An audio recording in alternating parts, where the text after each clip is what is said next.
Bom, então a gente estudou antes ali, né, nas aulas anteriores ali, a gente estudou a posição dos polos ali, né, como que ela se relacionava com o tipo de resposta do meu sistema, né, só que faltou falar uma coisa ali, né, que é o critério da estabilidade, tá, como eu acabei não mencionando, mas os polos ali, para o meu sistema ser estável, eles têm que estar todos no semiplano esquerdo, então a gente divide aqui na parte imaginária aqui, e os polos têm que estar todos aqui no semiplano esquerdo, tá, se um polo qualquer, mesmo que eu tiver vários polos aqui, se um tiver no semiplano direito, o meu sistema já vai ser instável, tá. Por que que isso acontece, tá? Porque a gente viu lá que cada polo ele representa lá no domínio do tempo uma exponencial, né? Se o polo tem parte real negativa, ou seja, está nesse lado, no semiplano esquerdo, essa exponencial decresce, né, com o tempo, ela vai decrescendo até o sistema atingir, né, o regime permanente ali, né, de acordo com a entrada aqui. Se eu tiver um polo aqui, ele vai me gerar uma exponencial, né, no lado direito aqui do semiplano complexo, ele vai me gerar uma exponencial crescente, ou seja, a minha saída aqui, ela não vai tender a 1 aqui, ela não vai tender ao valor da entrada, ela não vai convergir, né, para a entrada, ela vai divergir. Ela vai subir, né, vai ser uma exponencial que vai subir indefinidamente e o meu sistema vai ser caracterizado como instável, tá? Então, polos sempre do lado esquerdo para o sistema ser estável. E zeros na função de transferência, se houverem, tanto faz, tá? Eles estarem do lado esquerdo ou direito. Eles não interferem na estabilidade do sistema, mas interferem um pouco na resposta, né, do sistema, né? Por exemplo, se tu tiver zeros do lado direito aqui, né, tiver dois zeros, um zero, dois zeros aqui, tu vai ter um sistema que vai, antes dele subir aqui, ele vai ter uma resposta negativa e depois ele vai subir aqui, né? Basicamente, são sistemas de fase não mínima, que eles chamam, né?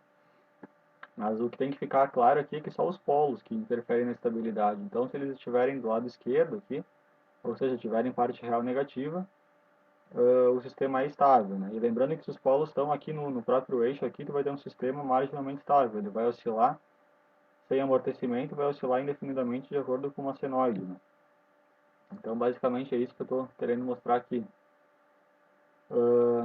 Se eu, ó, como eu falei, se eu tiver um polo aqui, no caso eu tenho dois aqui, mas se tivesse só um, mesmo se tivesse um polo só aqui do lado direito, olha o que vai acontecendo, né? Tu vai ter uma exponencial aqui que vai ser de subida, né?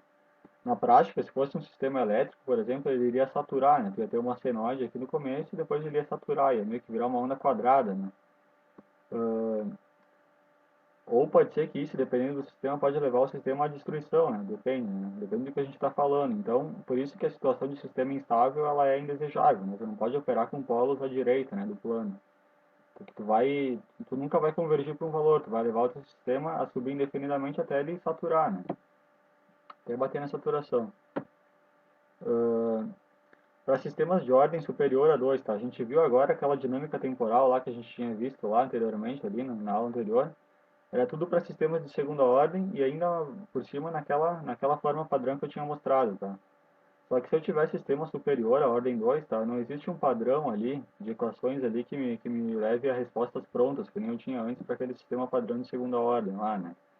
Que eu caracterizava como subamortecido, supraamortecido, tudo dependia das raízes do denominador.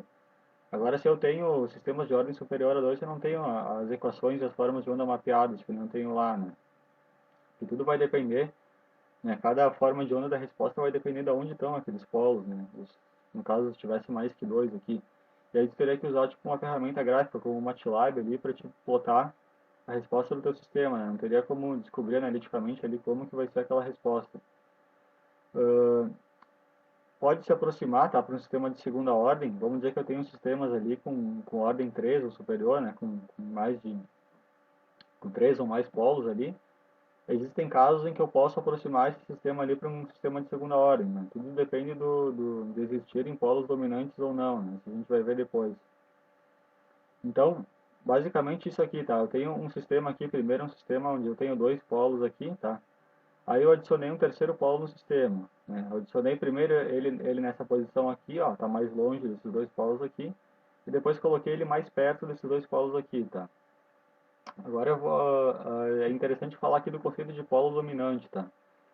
Como eu falei antes, tá? Esses polos aqui, eles produzem exponenciais, no caso aqui exponenciais senoidais, porque exponenciais multiplicadas por senoides, né? Porque são polos complexos conjugados. E como eles estão mais perto, né, da origem, eles são chamados de polos dominantes, tá? Quando a gente tem um sistema com três polos ou mais aqui, os que estiverem mais perto da origem são polos que vão produzir exponenciais com decaimento mais lento, né? Ou seja, a resposta final do sistema aqui somando os três, a influência dos três caras aqui, ela vai ser muito mais significativa nesses polos que estão mais perto da origem do que nos que estão mais afastados. Só que, claro, a gente tem que ter um critério, né? Tá, mas o quanto que tem que estar mais afastado desses dois aqui para poder desprezar ele, né? Isso que é a questão, né? Tem bibliografias ali que falam que, por exemplo, a parte real desses polos aqui ela tem que ser 10 ou 100, até 100, às vezes 100 vezes maior do que a parte real desse aqui para te poder desprezar esse cara aqui, né? Então, tudo depende, né? Tu pode plotar, por exemplo, a resposta do sistema considerando esses três polos aqui e considerando só esses dois, para ver se fica muito diferente, né? Se ficar muito diferente, quer dizer que tu não pode desprezar esse polo, né?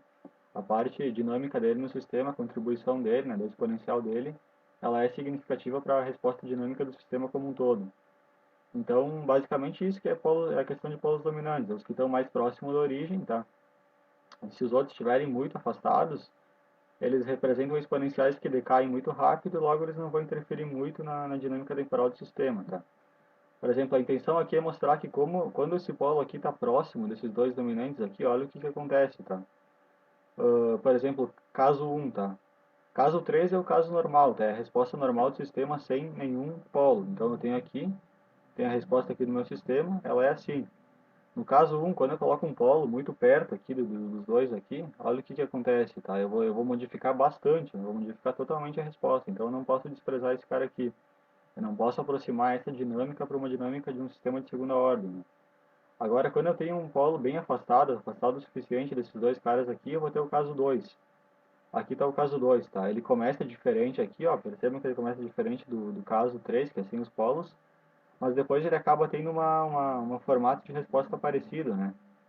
Porque olha só, essa aqui é a exponencial que corresponde a esse cara aqui. Ela vai terminar bem rápido, né? Porque é um cara que está bem afastado da origem. Logo depois que ela terminar, a resposta ela se torna igual a esse sistema aqui, tá? Como se não tivesse esse polo aqui. Então ela só vai interferir no comecinho aqui da resposta, ó. Comparem aqui o 2 e o 3, tá? Essa aqui é a curva 2 e essa aqui é a curva 3. Então, aparentemente eu posso desprezar, nesse caso aqui, esse polo aqui e aproximar minha dinâmica para uma dinâmica de segunda ordem, né? E aí tá utilizando aquelas equações lá para xi, ômega n, aquelas coisas que a gente viu na aula anterior de sistemas de segunda ordem, tá? Então, a gente, como eu falei antes, tá, da questão do polo, tá, associado a uma exponencial, tá? Caso um sistema de segunda ordem que possua dois desses polos, tá, por exemplo, o polo em -8, tá, que é esse cara que está representado por essa exponencial vermelha aqui, e o polo em -0,33, que está bem mais perto da origem, que está representado por esse azul aqui. No domínio do tempo, cada um desses dois polos vai virar uma exponencial, tá, decrescente. Isso aqui é a resposta ao degrau, tá? Por isso que aqui tá crescendo, mas a exponencial em si do sistema lá é decrescente. E essas exponenciais se somarão, tá? Então, no caso aqui, irão se subtrair, né? Se a gente fizer a transformada inversa de Laplace, para esse sistema aqui, a gente chega nessa resposta aqui, tá? O resultado dessa soma aqui produz uma curva que se assemelha muito à curva em azul, tá? Por quê? Eu tenho esse polo aqui e tenho esse polo em vermelho aqui, tá? Vamos esquecer esse intermediário aqui em amarelo aqui. Esse cara aqui em vermelho, ó, chegou nesse período de tempo aqui, ele já praticamente terminou, tá? A exponencial já terminou. Agora esse cara aqui não, ele leva bem mais tempo. Então, no comecinho aqui, se eu somar esses dois caras aqui, pode ser que eu tenha uma resposta, eu vou, aliás, provavelmente ter uma resposta um pouco diferente dessa em azul. Mas depois que passar esse tempinho aqui, a resposta ela vai tender a ficar só a desse polo aqui em 0,33, que é esse cara aqui em azul, tá? Então aí eu poderia aproximar o meu sistema para uma dinâmica de primeira ordem, né? Eu corto esse polo aqui em 8 aqui e ficaria com esse cara aqui em azul, porque a resposta desse sistema como um todo, ela seria muito mais parecida com essa resposta azul do que com essa em vermelho aqui, tá? Já se eu tivesse esse polo aqui e esse polo em amarelo aqui, eu já não poderia desprezar, porque essa dinâmica aqui, ela também, ela dura bastante tempo, né? Ela vai mais ou menos até aqui. Então, nesse caso, eu não teria como desprezar, tá? Mais ou menos isso que eu quis dizer. Bom, aí a gente viu antes a adição de um polo a mais, tá? Mas se eu tiver um zero na função de transferência, tá? O zero também, ele vai influenciar na dinâmica temporal, tá? Supondo que eu adicionei um zero, tá? No semiplano esquerdo, nesse caso aqui, tá? E supondo que eu estou começando com um sistema com dois polos, tá? Com esse cara aqui. que vai estar me gerando esse cara aqui, ó, que tá, essa curva aqui que está associada a null zero, né? Ou seja, sem zeros na função de transferência, só com esses dois polos aqui.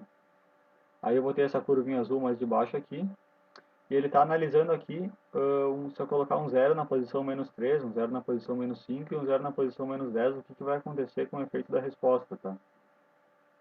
Então se eu colocar um zero em -10, eu vou ter essa curva em preto aqui. Então percebam que ele vai influenciar bem pouco na dinâmica temporal original do sistema. E cada vez que o zero vai ficando mais próximo da origem, ó, o zero em -3, que é o mais próximo da origem, ele vai influenciar mais no sobressinal, né, na resposta dinâmica. Então, o zero também ele vai influenciar na resposta, né? Embora ele não torne um sistema instável, ele influencia na resposta dinâmica também. E quanto mais próximo da origem o zero está aqui, mais ele vai estar influenciando no sistema aqui, né? No sistema original aqui, que não teria nenhum zero, né? Que seria dado por essa equação aqui.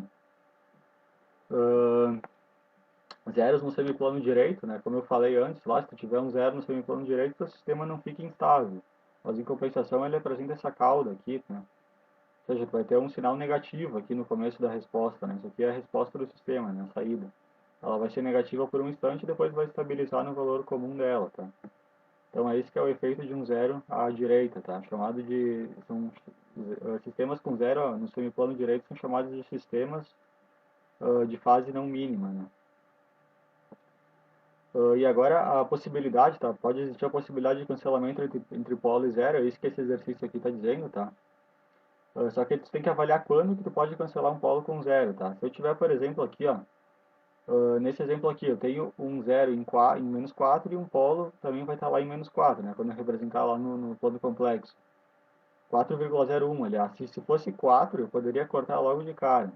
Aí eu simplifico o meu sistema, tá? Aí volta a ser um sistema de segunda ordem, né? Porque aliás, seria de terceira, porque eu tenho esse S aqui. Mas enfim, eu só posso cortar aqui, quando eu tenho exatamente o mesmo. Se eu tivesse S mais 4, eu poderia cortar, né? Mas como eu não tenho, eu tenho que avaliar se eu posso fazer esse cancelamento entre polo e zero. Então, para cada uma dessas duas funções aqui, tá? O exercício aqui está pedindo se existe a possibilidade de fazer um cancelamento do zero com o polo que está mais próximo dele. Então, qual é o polo que está mais próximo desse zero em 4? Que seria esse polo em 3,5, né? E nesse caso aqui, o polo que está mais próximo desse cara aqui seria o polo em 4,01. Então, expandindo em frações parciais aqui, né, a primeira equação aqui, eu vou obter isso daqui. Aí tu vai olhar agora o resíduo, né, do polo em -3,5, aquele polo que tu queria usar para cancelar esse cara aqui. O resíduo dele é 1, tá? A contribuição dele, o cara que está no numerador aqui do termo que representa esse polo aqui, né, que tu analisou está analisando para ver se pode cancelar com esse zero, ele é 1. Então, como esse cara aqui, ele está mais ou menos na mesma ordem de grandeza dos outros polos aqui, né, ele não vai poder ser cancelado, tá, com aquele zero lá. Então significa que para esse sistema aqui eu não posso fazer cancelamento desse polo com esse zero. Agora, analisando esse cara aqui, que é o C2, tá, expandindo em frações parciais, eu vou ter isso daqui. Como o termo associado ao polo que eu estou estudando, se eu posso cancelar, que seria esse cara aqui, tá? Ó, S mais 4,01. O termo do numerador dele, ele tem duas ordens de magnitude abaixo dos outros polos, né? Ou seja, eu estou com 0,033 aqui. Isso aqui é bem menor do que esses caras aqui. Então significa que eu posso cortar esse cara aqui, esse polo aqui, com esse zero aqui, sem que haja um prejuízo muito grande ali na dinâmica temporal do sistema, né? Sem que ela seja muito afetada. Basicamente é isso que, né, e cortando esse zero aqui, aliás, esse polo aqui com aquele zero, eu vou estar obtendo essa resposta aqui. Então é isso que esse exercício aqui quer dizer, né? Depois vocês podem ler ele com mais calma aqui. Esse aqui é um exemplo retirado do livro, né? Bom, na próxima aula a gente vai continuar ali o estudo dos sistemas de controle, então, para não ficar muito longo, é isso aí. Valeu.